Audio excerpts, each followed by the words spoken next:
नमस्ते to all of you. आज के सेशन में आप सभी का स्वागत है।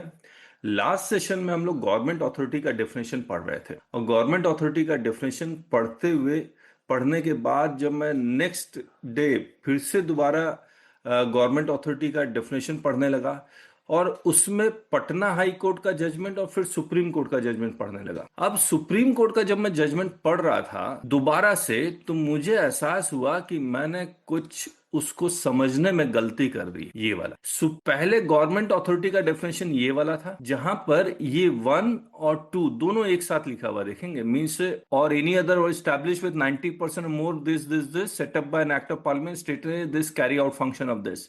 उसके बाद दिस वाज अमेंडेड और ये सर्विस टैक्स के रिजीम का है, इसको 1 और 2 कर दिया गया।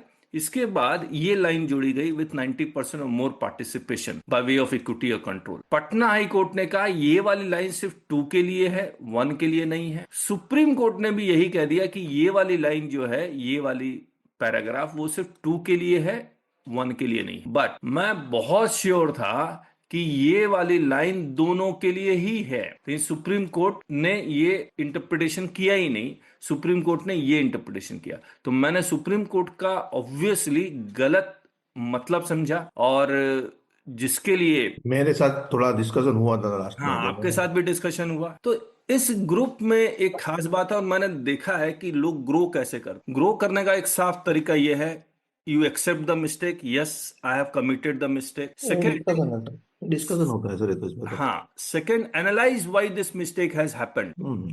क्यों हुआ है, एंड फिर लर्न फ्रॉम दैट। तो हमने क्या किया, हमने गलत सुप्रीम कोर्ट के जजमेंट को पढ़ा है। अब इसी को मैं थोड़ा सा और एनालिसिस करूंगा। मैंने बहुत सारा कुछ पढ़ा, जीएसटी काउंसिल मीटिंग के मिनट्स भी पढ़े, फिर बाकी जीएसटी लॉ को मैंने दोबारा पढ़ना शुरू किया और वही डिस्कशन हम लोग ने जो पुराना किया है, जो मैंने पढ़ा है वो मैं आपके साथ डिस्कस करूंगा। दूसरी बात, इंटरेस्टिंगली ये सर्विस टैक्स रिजीम का जो डेफिनेशन है गवर्नमेंट अथॉरिटी का, ये एग्जैक्ट जीएसटी रिजीम में भी कैरी ओवर हो गया है। अब कहानी ये है कि हम लोग को ये समझना होगा कि whether the Supreme Court has correctly interpreted it or not. I will start with Anvesh. Sir, जो चीज अभी आप कह रहे हैं, जब सेक्शन 16 की जब बहसबाजी जब शुरू हुई तो उसमें भी ये क्वेश्चन आया कि 16(4) को 16(2) के साथ पढ़ना है या उसको छोड़ के पढ़ना, क्योंकि वहां भी कामा कामा यही लगा। फिर उन्होंने कहा कि नहीं, ये चारों एक साथ ही आपको पढ़ना। वहां और यहाँ में थोड़ा सा अंतर ये है कि यहाँ पे जो रोमन 1 है उसके बाद पंक्चुएशन में जहाँ वो आर करके तब वो दे रहे हैं, तो इसका मतलब नीचे वाला नीचे वाले के साथ। ठीक, Anvesh, what are your thoughts? I believe this is always clear, no, sir. As in, the semicolon is the one that separates. Merely because you press an enter does not create a separate class. So established by government, comma, that means that वो sentence खत्म ही नहीं हुआ है. हाँ, So it ends where there is a first semicolon. वो first semicolon comes after the word constitution. So that हाँ, is a class. तो मतलब ये वाला पैराग्राफ 90% वाला सिर्फ इसके साथ पढ़ा जाएगा, correct? Correct, correct. Okay, okay. Because it is a semicolon to semicolon. What do we read? Here it is semicolon. Yes, Sentence pauses. correct. So government authority means an authority or a board or any other body set up Yes. by an act of parliament or state legislature or established by government, correct? Yes. So with This means 90% or more. they are saying that there can be two routes for forming a government body, a government authority. ठीक है। There are two routes. फिर So it is दूसरा, हाँ, is that once we say first semicolon at the governmental authority means an authority or a board or any other body, and the moment they write first semicolon, they're stopping the sentence in the middle. Now to complete that sentence, we require another semicolon. So set up by an act of parliament or a state legislature, semicolon. That means first semicolon, second semicolon completes one sentence. Or that means we go back to the first half of the portion. That is governmental authority means an authority or a board or any other body established by the government with 90% or participation, so and so constitution, till constitution. So that is the second part of the semicolon. देखिए, मुझे ये नहीं समझ में आ रहा, government authority ये एक part हो गया। रुकिए, मैं क्या करता हूँ, इसको अलग अलग ढंग से अन्वेष सर, एक क्वेश्चन और वही, Yes. जैसे उसने सेमी कॉलन के बाद आर करके और फिर उसने रोमन सेकंड लिख दिया, Yes. ठीक, अगर वो आर करके सेमी कॉलन करके आर नहीं लिखता, वहां सिर्फ कॉमा होता, तब वो नीचे वाला दोनों के साथ पढ़ा जाता या नहीं? Correct. Correct. तभी दोनों के साथ पढ़ा जाता, अदरवाइज नहीं पढ़ा। Correct. परफेक्ट। देखिए, मैं अभी ये यहाँ सेमी कॉलन है या क्या है? यहाँ कॉमा है, क्या है ये? हमने तो कॉमा लिखा हुआ है, और जीएसटी का है ये 32/2017, और सुप्रीम कोर्ट ने यहाँ क्या लिखा हुआ है? सेमी कॉलन दिया। तो एक बार क्या करते हैं हम लोग, 32/2017 निकाल लेते हैं, जो नोटिफिकेशन है रेड बुक में मिलेगा। यहाँ कॉमा, अच्छा, तो सर्विस टैक्स के रिजीम में यहाँ सेमी कॉलन था, यहाँ सेमी कॉलन। अब सेमी कॉलन की जगह कॉमा है, तो लॉ चेंज होगा क्या जीएसटी रिजीम में? फिर यहाँ सेमी कॉलन की जगह कॉमा है, क्या लॉ चेंज होगा? नहीं सर, वहाँ लॉ वहाँ चीज नहीं। यहाँ कॉमा, कॉमा के यहाँ बाद इसका हाँ मतलब ये वाली लाइन जो है ये दोनों के लिए होनी चाहिए। नहीं सर ना, यहाँ पे ये जो आर शब्द लिखा उसके पहले सेमी कॉलन है, अगर वहाँ कॉमा होता तब ये दोनों लाइन नीचे वाले के साथ पढ़ी जाती। अन्वेष, व्हाट डू यू से? Can we just go back to the Bayer Act, sir? I just missed to look at the text of the Bayer Act. ये रहा, governmental authority means an authority और ए बोर्ड और any other body, comma, service tax के regime में ये semi colon था। No, what is more relevant is, sir, the differentiator in classes. The class is only जो 1 और 2 में लिखा है. These are the classes. These are the classes, correct. लेकिन एक One or बात two. बताइए Anvesh, establish by any government, what they are trying to establish, authority, board और एनी अदर बॉडी, ये इसके साथ होगा नहीं तो क्या चीज स्टैब्लिश करेगी government? No, agreed, sir. So we are okay. Now, whenever we say 1 and 2 are a separate class, the 1 and 2 has to be read with the top one, not at the bottom one. For example, a complete sentences would be, sir, hmm governmental authority means an authority or a board or any other body set up by an act of parliament or a state legislature. Now, this is one class. ठीक है। No confusion. It has to stop there. Then another class is going to be governmental authority means an authority or a board or any other body established by any government with 90% or more participation by way of equity, so and so till constitution. This is second class. अच्छा, tell me one more. Jitendra ji, आप अपना view दीजिए एक बार। Sir आप जो बोल रहे हैं ना semi colon, government authority means any authority और बोर्ड और एनी अदर बॉडी, फिर वहां पे तो कॉमा ही है। That comma extends to 1 and that comma extend to 2, और 1 और 2 दोनों सेपरेट है, क्योंकि वहां पे सेमी कॉलन आ जाता है और आ जाता है। बहुत बढ़िया, ठीक है। इस लाइन का क्या करेंगे? दैट कनेक्ट टू 2, क्योंकि 2 में सेमी कॉलन नहीं है, मतलब कॉमा है, उसके बाद ये लाइन कंटिन्यू रहती है विथ 90%। तो ये लाइन ऑफ इंटरप्रिटेशन जो सुप्रीम कोर्ट का है, क्या ये पूरे जीएसटी लॉ में अप्लाई होगा या सिर्फ गवर्नमेंटल अथॉरिटी में ही apply? Across all laws, sir, not just GST. Okay, तब तो हम लोग का सुप्रीम कोर्ट का जो जजमेंट है वो गड़बड़ हो जाएगा। देखिए मैं, section 122 penalty for certain offences, dash है, इसका मतलब नीचे में कुछ क्लॉजेस है। Where a taxable person who, यहाँ कोई कॉमा वॉमा नहीं है, डैश है, इसका मतलब 1 2 3 है। देखिए, semi colon, semi colon, semi colon, फिर इसके बाद एक पैरा है, यहाँ कॉमा पे खत्म हो गया, ही शैल बी लायबल टू पे ए पेनल्टी ऑफ दिस। तो क्या मैं इस सिर्फ 21 क्लॉज 21 के लिए ये पेनल्टी है? No sir. सर हाँ। एक आपको सेमी कॉलन अर्धविराम पर, और उसका मैंने भी आपको एक वो भेजा है, डॉक्टर अनुरुद्ध प्रसाद का लेख है छोटा, कब क्या उसका अर्थ ठीक है। व्हाट्सएप पे है, प्रीमियम में भी, और आप ठीक है, अभी देखते हैं, पहले मुझे इसका आंसर बताइए, मुझे समझ There is Sir. no or, sir. हैं। और There सर, is और जो or. लिखा है, और लिखा है, क्लॉज 1 के बाद और लिखा है। इसमें और नहीं है, करेक्ट है, नहीं, सेमी exactly. कॉलन है, क्योंकि ये सारा इंडिपेंडेंट है ना, एक दूसरे से। हाँ, उसमें और था, तो जो उसमें वो जो भी और था, इंडिपेंडेंट हो गया ना, वो और नहीं भी होता तो भी हम्म। इंडिपेंडेंट होता। सेमी कॉलन का मतलब ही है कि both are this independent, cumulative नहीं है, और की जरूरत ही नहीं थी। No, sir. The word or actually creates two different classes with no dependencies. Because there are no or here, the every point signifies a separate offense. But what is the final thing? If it becomes an offense, that is not written. That is where we have to depend on the last. Had it been, let us say, for once, though it would be logically incorrect.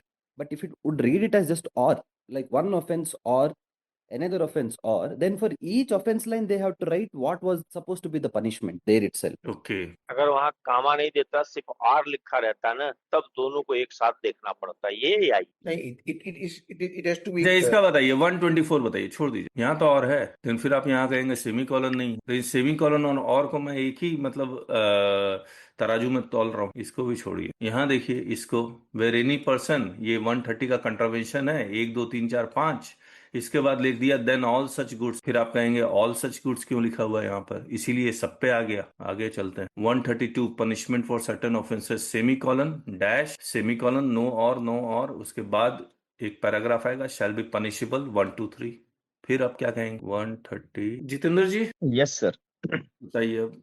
Sir ये जो supreme court का judgment है हम्म उसमें उसने लिखा है कि वो जो भी प्रोविजन है वो लिटरली पढ़ते समय कोई एब्सर्ड रिजल्ट नहीं निकलना चाहिए। हम अगर ये पढ़े आप जो अभी बता रहे हैं तो उसमें जो पेनल्टी है वो फिर लास्ट पॉइंट को ही एप्लीकेबल हो, आगे वालों को एप्लीकेबल ही नहीं होती है, तो वो इसमें एब्सर्ड रिजल्ट आता है। एक्सीलेंट है, ठीक है। इसलिए हाँ इसलिए वो लास्ट लाइन की पेनल्टी जो है वो सभी ऑफेंसेस को एप्लीकेबल होती है, जबकि वहां पे ऐसा नहीं होता है।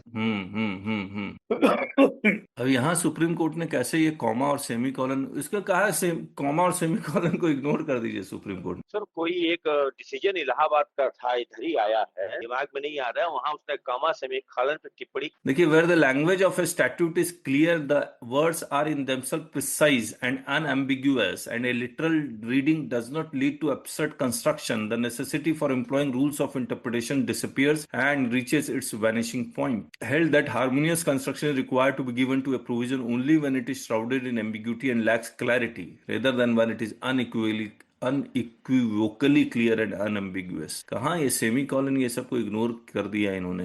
In the present case the use of a semi colon is not a travel matter but a deliberate inclusion with a clear intention to differentiate it from subclause 2. ये बात तो है, ठीक है। Further, it can be observed upon a plain and literal reading of clause 2 is that while there is a semicolon after subclause 1, subclause 2 closes with a comma. तो subclause 2 भी अगर semicolon में close होता तो शायद जो नीचे वाली लाइन है दोनों के लिए आ जाती। कंटिन्यूएशन होता। नहीं, पॉज हो जाता, फिर वो पैराग्राफ किसके लिए? This essentially supports the. अब मैं ये कहूं कि यहाँ कॉमा है हाँ इसलिए ये वाली जो लाइन है ये दोनों के लिए, हाँ सर, वो तो दोनों के लिए है, इसलिए क्योंकि वो तो बता रहा है कि ये रूट से कर सकते हैं। और यहाँ कॉमा है, इसका मतलब ये वाली लाइन सिर्फ ये इसके इससे लिए साथ है। दोनों क्लॉज 2 के साथ क्वालिफाई करता है ये। वही सुप्रीम कोर्ट कहना भी चाह रहा है। हाँ। Qualifying test attach to clause 2। This essentially supports the only possible construction that the use of comma after subclause 2 relates it with long line provided after that. And by no stretch of imagination, the application of the long line can be extended to subclause I, the scope of which ends with semicolon. बोला semicolon खत्म हो गया। We are therefore of the opinion that the long line of clause 2s governs only subclause 2 and not subclause 1, because of the simple reason that the introduction of semicolon after subclause 1 followed by the word or has established it as an independent category, thereby making it distinct from subclause 2. If the author wanted both these parts to be read together, there is no plausible reason as to why it did not use the word and without the punctuation semicolon. While the clarification notification introduced an amended version of clause 2s, the whole canvas was open for the offer to define the governmental authority whichever way it wished. However, governmental authority was redefined with a purpose to make the clause workable in contradistinction to the earlier definition. Therefore, we cannot overstep and interpret or as and so as to follow an alternative outline in clause 2s to vanish. ठीक है। अब मुझे एक बात बताइए, ये जो supreme court का जजमेंट है, will it apply to GST law? क्योंकि यहाँ पर सेमीकोलन था, अब यहाँ कॉमा आ गया है, क्या उससे कुछ पोजीशन चेंज हो रही है? सर कोमा सेमीकोलन ये सब अब इतना इंटरप्रिटेशन में of course we have to consider that thing, but words are more important sir. Correct. तो वर्ड्स वर्ड्स ही सेंटेंसेस कंट्रोलिंग को अगर आप इंडिपेंडेंट कर देंगे, जैसे अन्वेष कह रहा था क्लास बनाना है, word is a controlling factor. Comma semicolon is not a controlling factor. Of course उसको अब सेमीकोलन होता है तो मतलब कंप्लीट हो जाता है, कोमा आता है तो कंटिन्यूटी रहता है। ओके। जितेंद्र जी, क्या ये सुप्रीम कोर्ट का जो जजमेंट है वो जीएसटी लॉ में अप्लाई होगा? हाँ सर, मुझे लगता है। यूज कर सकते हैं डेफिनेटली। चलिए, अब मुझे ये भी नहीं पता यहाँ पर ये जो सुप्रीम कोर्ट ने ये जो रिप्रोड्यूस किया वो करेक्ट रिप्रोड्यूस किया है या नहीं किया। किस केस में था सर सुप्रीम कोर्ट का जजमेंट? है कौन सा केस है? सप्रू पैलनजी करके 2014 में आया था ये judgment, if I am not ये लॉ। एक बार देख लेते हैं हम लोग। तो सुप्रीम कोर्ट के जजमेंट के आने के बाद why did they amend the law? Amend तो कर सकते थे, क्यों नहीं? सुप्रीम कोर्ट का अगर ऐसा जजमेंट आ गया, why they did not amend the law? और मैं आपको एक बात बता दूं, इसके बाद department file review petition Review petition was rejected. Not every executive appeal requires the legislature to change, sir. This is just some executive people are interpreting that way. It doesn't require a law to change. Maybe the हाँ लेकिन legislature intended the same thing. हाँ लेकिन but if they wanted they could have changed ना. They never wanted it. So we have to understand that legislature is different from executive. So who is going for appeal is executive. हाँ Who framed the law is legislature. So unless legislature feels compelled enough that this is what they actually meant to say, but court understood wrongly, then legislature is going to change. But merely because executive canvassed an alternative view, for every lost case, if they go on changing it, there will be thousands of amendments in the year. This could be one such case where the government decided or where the legislature decided not to change. अच्छा एक So बात that बताइए, Supreme Court said that DDA is a local authority and under some other law. Can GST says that you are a local authority for some other law but not for this GST law? Is it possible? Mega exemption notification कौन सा था number? 25/2012. यही वाला था ना? इसमें लिखा है कि नहीं किस नोटिफिकेशन से ये चेंज हुआ है? ये एग्जाम्पशन, ये क्लैरिफिकेशन नोटिफिकेशन। एक मिनट होल्ड कीजिए, मैं किताब लेके आता हूँ। ये सेमी कॉलन में जीएसटी में ये सेमी कॉलन की जगह कॉमा, ठीक है चलिए इसको मैं ठीक करूंगा। अब मैं कुछ अब फिर मैंने क्या किया, ये जो गलती हुई है, अब RERA real estate regulatory authority it is not established, मतलब ये 1 में जाएगा या 2 में जाएगा? पहला सवाल। 2 में जाएगा। अगर ये 2 में जाएगा तो आपको म्युनिसिपैलिटी और पंचायत के फंक्शंस को भी देखने पड़े। Yes, तो sir. रेरा के लिए सर्कुलर आ गया कि it is a governmental authority. ठीक है। इसके बाद district mineral foundation trust again 1 में जाएगा या 2 में जाएगा? तो अगेन ये 2 में जा रहा है, और 2 में जा रहा है तो आपको ये देखना होगा कि वेदर इट फंक्शंस म्युनिसिपैलिटी और या पंचायत का फंक्शन है, तो बोलता है यस, तो ये भी गवर्नमेंटल। अब आते हैं डीडीए में। Interestingly whether DDA is a local authority, तो उन्होंने कह दिया कि DDA can not be treated as local authority under GST law, और हम लोग सबको भी यही लगा क्योंकि इसका अपने इलेक्शंस ये सब नहीं होते हैं। इसके बाद हमने जीएसटी के मिनट्स पढ़ने शुरू किए, agenda of 52 second council GST minute. अब देखिए कितना इंटरेस्टिंग है ये। एज पर section 2 subsection 1 clause D of national capital territory of Delhi law special provisions act 2011, DDA is a local authority establish under Delhi development act 9। Law में ये कह रहा है कि डीडीए इज ए लोकल। फिर ये general clauses act also defines the local authority shell mean से municipal वगैरह वगैरह लिखा हुआ है।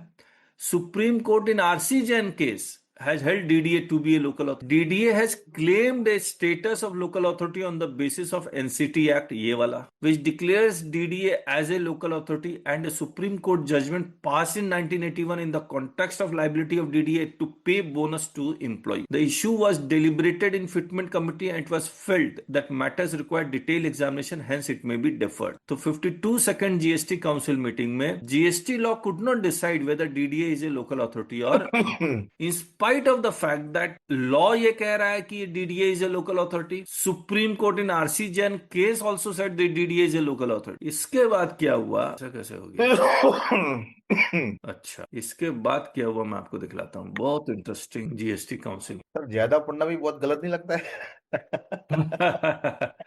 देखिए, to notify DDA is a local authority and to remove the reference of DDA from answer question this इन्होंने FAQ निकाला था उसके बारे में। अब ये कितना अजीब सी कहानी है, ये तो हमने पढ़ लिया, अब इनका डिस्कशन समझिए। Issue was deferred in 52 second GST council meeting as पर entry number serial 5 services provided by local authority to a business entry are taxable under RCM serial number 6 of note exempt. DDA was inquired to inform whether DDA is legally entitled to or entrusted by the government with the control or management of municipal or local fund. DDA did not furnish a clear reply to the queries and again reiterated their request to remove the reference of DDA from relevant FAQ published in CBIC website. To further examine the matter, the tax treatment of development authorities, housing boards, urban improvement trust in the state was called before making any concrete recommendation.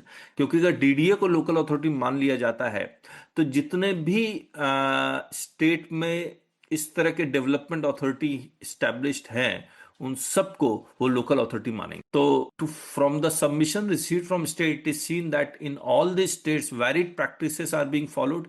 Well, some of the development authorities are registered as locals, others are registered as governmental and statutory bodies. For any authority to be treated as local authority, they must fulfill the conditions of वगैरह वगैरह लिखा हुआ है। The matter was discussed in the fitment committee and was recommended to clarify that as a DDA does not meet the requirements of local authority. तो supreme court के judgment के बावजूद, law में लिखा होने के बावजूद, DDA was not considered as local authority. It was also observed during the discussion that local fund or municipal fund is not defined under GST Act 2017. It was further recommended by Fitment Committee that local fund may be defined in CGST Act. Maharashtra and West Bengal were requested to send draft formulation on the same. After deliberations on the definition shared by both West Bengal and Maharashtra, Fitment Committee recommended to forward the following draft formulation to Law Committee for making necessary changes.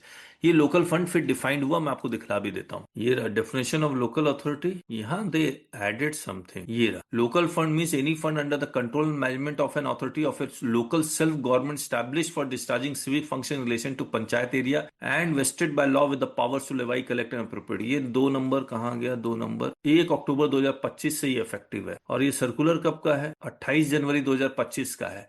अब कहानी ये हो गई कि we still do not know कि whether DDA is a local authority or not, क्योंकि ये 28 जनवरी 2025 लोकल फंड का डेफिनेशन ऐड कर दिया गया। तो हो सकता है महाराष्ट्र और वेस्ट बंगाल के कुछ डेवलपमेंट अथॉरिटी को they are treating as a local authority, but DDA का अभी भी डाउट लग रहा है। After deliberation, fitment committee recommended that definition of local and municipal fund as submitted by Maharashtra may be referred to law committee.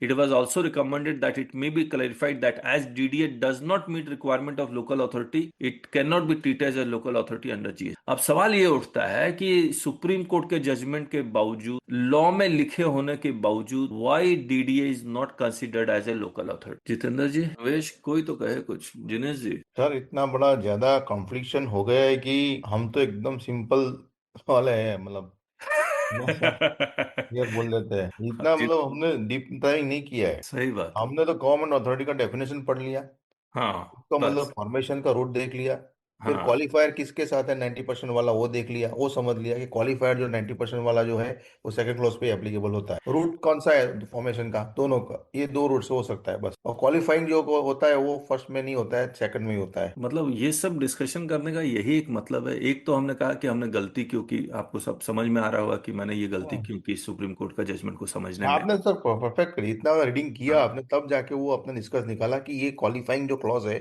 वो दोनों में applicable होता है। हाँ, मुझे पता नहीं आज भी क्यों लगता है कि वो दोनों के ये इतना सब पढ़ लिए। लिया तो आपको एक जगह ये बोलता है डेली डेवलपमेंट अथॉरिटी में ये सब बोलता है, आपको सीधा मतलब समझ आ गया हमको। लेकिन मैं ये बोलता हूँ कि words are controlling factor, every time the punctuation mark is not a controlling factor. और मुझे क्यों लगता है कि ये सुप्रीम कोर्ट का ये जजमेंट अब जीएसटी लॉ में अप्लाई होगा या नहीं होगा, मुझे इस पे भी डाउट होने लगा। हम्म।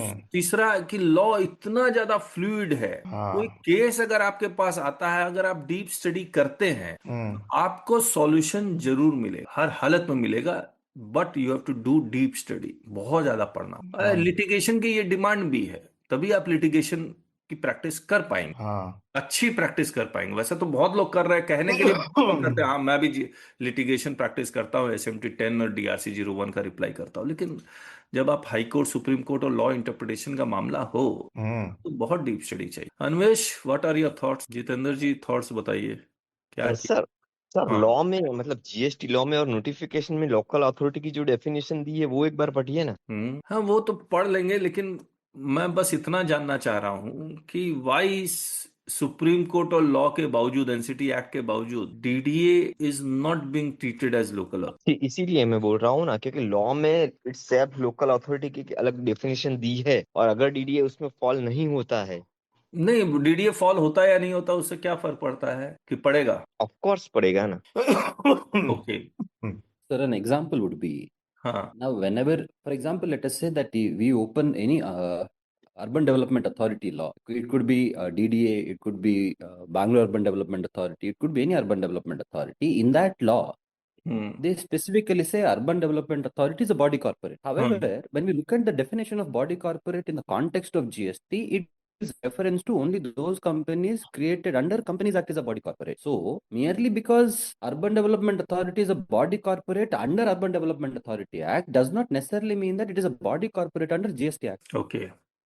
So even if the Supreme Court holds something to be a body something to be a local authority, we need to see in what context they held it to be a local authority. Correct. is it under some welfare laws? For example, whenever they interpret any of the labor related codes, or whenever we see that whether to excise, whether to define anything as a state under Article 12 of the Indian Constitution, so that time court will be very liberal to hold something as a state or the government or not. However, in the context of the tax law, it is very, very specific. If I fall under the definition, then I qualify. If not, I don't. Coming to any of the urban development authorities, sir, for something to be a local authority, the requirement is very simple.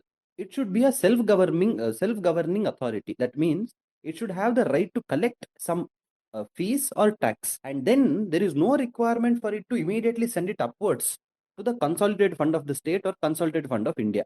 Correct. So they can collect the fund, manage the fund, utilize the fund. So an independent P&L account ho sakta hai. That is what it makes local authority. Now, any of the urban development authorities, they actually don't have the main source of the fund. It does not come from locally generated. It comes from upwards, from a consolidated fund of India. I get it. At the end of the day, urban development authority is a vehicle of the government. क्या होता है? All the government properties of the state are the state government transfers this government land in the name of the urban development authorities and ask the urban development authority to execute some functions. So it is, in simple words, it is not a local authority because they are not collecting money from the public. They don't have that. Of course, yes, when they further lease it out or sell it, they are going to collect consideration. But collecting consideration is very different from collecting taxes. So that is where in that context, they don't fit under the definition of local authority, but better under governmental authority because they're set up by an act of the parliament. Okay. So blanket definition of saying merely because Supreme Court in some different decision held it to be a local authority, should we squarely apply under GST? May not be so. Purpose are different. ठीक है. Got your point. Yes. Got you. तो जितेंद्र जी ये law देखिए आप for the Sorry, sir. ये वाला law जो आप बता रहे थे देखने के लिए for the purposes of this sub clause local fund means any fund under the control and management of an authority of a local self-government established for discharging civic function in relation to a panchayat area and vested by law with the powers to levy, collect and appropriate any tax, duty, toll, cess or fee by whatever name called. उसी तरह से municipal fund means same है. यहाँ पर they added this a municipal committee, Jila Parishad, district board or any other authority legally entitled to or entrusted by central or state government with the control or management of a municipal fund or a local fund. इसका मतलब any other authority में मान लीजिए DDA आ गया या महाराष्ट्र का कोई आ गया, बैंगलोर का आ गया, वेस्ट बंगाल का आ गया और स्टेट गवर्नमेंट और सेंट्रल और स्टेट गवर्नमेंट ये कह रही है कि इस फंड का कुछ परसेंटेज पार्ट या 100% पार्ट आप कंट्रोल कीजिए, then they become the local. और डीडीए इस कंडीशन को भी सेटिस्फाई नहीं कर रहा हो. चलिए अब इंटरेस्टिंग चीज और पढ़ा देता हूं आपको. ये 52 सेकंड में डिस्कस हुआ. देखिए, the honourable member from Andhra Pradesh stated that the recommendation limited the exemption to the said 5 services by governmental authorities. He stated that the urban development authorities also perform the functions of the local bodies. He listed out some functions performed by urban development authority with provision of urban amenities and facilities such as parks, gardens, playgrounds, street lighting, parking lots, bus stop, etc. So DDA is not a local authority, but whether DDA is a governmental authority, that urban development authorities have similar responsibilities as local authorities. He said that the proposal would see the urban bodies being taxed on the same services that the local bodies were being exempted from. He further stated that the tax rate of 18% imposed a huge burden on those bodies which were already reeling under severe dearth of revenues.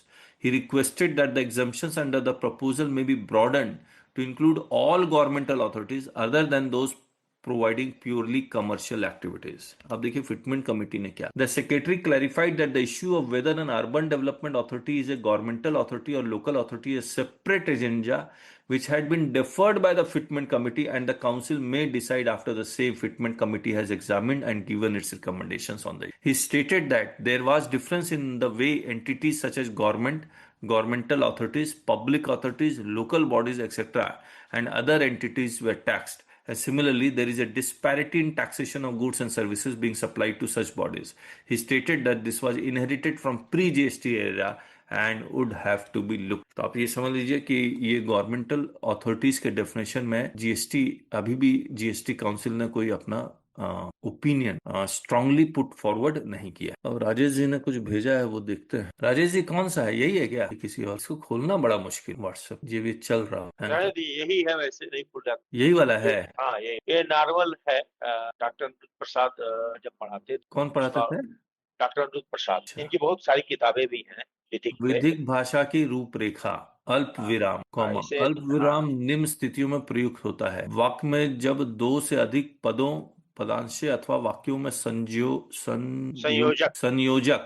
अवयव संयोजक और की गुंजाइश हो तो वहां अल्प विराम लगता है। विधि में अधिनियम, परिनियम, नोटिफिकेशन, अध्यादेश, अपवाद, उपविधि उपविधि आदि सम्मिलित है। भावातिरेक भावातिरेक में जब शब्दों की अर्ध विराम, ये क्या है? अल्प विराम, थोड़ी देर के लिए। अर्ध विराम हाँ। मतलब आधा, हाँ, मतलब थोड़ा से अल्प विराम से ज्यादा रुकना पड़ता है। मतलब अल्प तो- कॉमा हो गया 25%, ये हो गया 50%, फुल स्टॉप हो गया 100%। हाँ, फिर ये बताता है कि क्यों इसका यूज करते हैं हम। जब वाक्यांश के साथ दूसरे वाक्यांश का दूर का संबंध बताया जाता है, जैसे कभी हर्ष तो कभी विवाद, फिर वहां सेमीकोलन लगा दी, कभी कष्ट तो कभी दुख, कभी कष्ट तो कभी सुख, मतलब दो अपोजिट और उसके साथ संबंध, कभी मतलब समृद्धि तो कभी विपन्नता। 50% जो विराम है, इसका मतलब ये हर एक सेंटेंस को सेपरेट कर रहा है। हाँ, और वो संबंध भी बताता है, उसके साथ रिलेशनशिप भी स्थापित करता है उसका अपोजिट वर्ड के साथ। और जो कॉमा है, जो 25% है, वो सेंटेंस को रुक के फिर जोड़ लेता है। बस यही है उसका। और अर्ध विराम में सेंटेंस पूरी तरह से सेपरेट हो जाता है। सेपरेट हो जाता है, लेकिन वहां पर वो संबंध भी बताता है दूसरे संबंध भी। वाक्यांश का। कभी हाँ। हर्ष तो कभी विवाद, कभी कष्ट तो कभी दुख। हाँ, जैसे सुख और दुख एक साथ हो गए तो रिलेशन हो गया ना, कि एक आएगा तो एक जाएगा। लेकिन हम लोग लॉ में तो इंडिपेंडेंट मानते हैं जब सेमीकोलन लग ये जाता है। बिल्कुल लॉ के ही है, लॉ की बुक है ये। हाँ, लेकिन एग्जाम्पल लॉ का नहीं हाँ। है। हाँ, फिर नीचे उससे तो उसने डिग्रियों को जोड़ा है। ये कह रहे हैं जो Example- वाक्य, इसकी जो चौथी लाइन है रोमन 4, जो वाक्य स्वतंत्र होते हुए भी एक ही अर्थ, कहाँ पर? ये फोर रोमन 4, जो वाक्य स्वतंत्र होते हुए भी एक ही अर्थ एक का ही अर्थ पोषण का करते हैं। पोषण करते हैं, उनके मध्य अर्ध विराम लगता है। मतलब स्वतंत्र है बिल्कुल। और वहां पे जैसे वो आर के पहले एक सेमीकोलन आया था ना, जैसे 122 वाले क्लॉज में हर एक क्लॉजेस के बाद सेमीकोलन है, यानी कि स्वतंत्र है। हाँ, अब मैं इस पे कल आपको डिस्कस करके 122 वाली, ये पूरी किताब ही आती है वैदिक भाषा, डॉक्टर अनिल प्रसाद। कहाँ मिलेगा? अमेजन हाँ, मार्केट में मिलेगी। आप उसका टाइटल भेज दीजिएगा जब पढ़े इसको। हाँ, क्योंकि हिंदी इंग्लिश दोनों में अलग अलग आती है, चाहे उसमें ले। ठीक है, तो अब हम लोग क्या कर रहे हैं मैं आपको बता देता हूँ।